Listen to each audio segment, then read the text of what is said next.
பழையாறைன்னு ஒரு இடத்துக்கு போனார். என்ன, ஒரு கோயில் இல்லாத ஊரில் குடியிருக்கக்கூடாதுன்னு சொல்லியிருக்காங்க. இவர் எந்த ஊருக்கு போனாலும் வழிபாடு முடிச்சுட்டு தான் சாப்பிடுவார். ஒரு பழையாறைன்னு ஒரு ஊர், தஞ்சாவூருக்கு 5 தலைநகரம், இதில் சோழ நாட்டுக்கு 5 தலைநகரம் இருந்தது ஒரு காலத்தில். அதில் ஒரு தலைநகரம் பழையாறை. அங்கே போய் அவர் உழவாரப்படையை ஏந்திக்கிட்டு அப்பர் சுவாமிகள் போயிருக்கிறாரு. உழவாரப்படை அப்போ கிடையாது, அப்போ அந்த தொண்டு அவர் செய்யலை.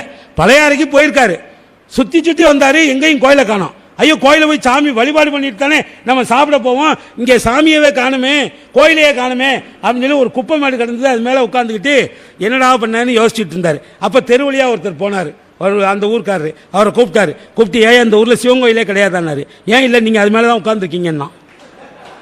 படான்னு திடுக்கிட்டு எந்திரிச்சாரு. இது குப்பை மாடு இல்லைண்ணே, தோண்டி பாரு, உள்ள சிவலிங்கம் இருக்குன்னா. சத்தியம், உள்ளே போய் தோண்டுனா அற்புதமான சிவ ஆலயம்.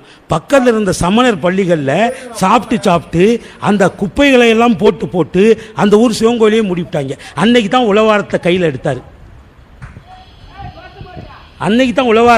எடுத்தார்.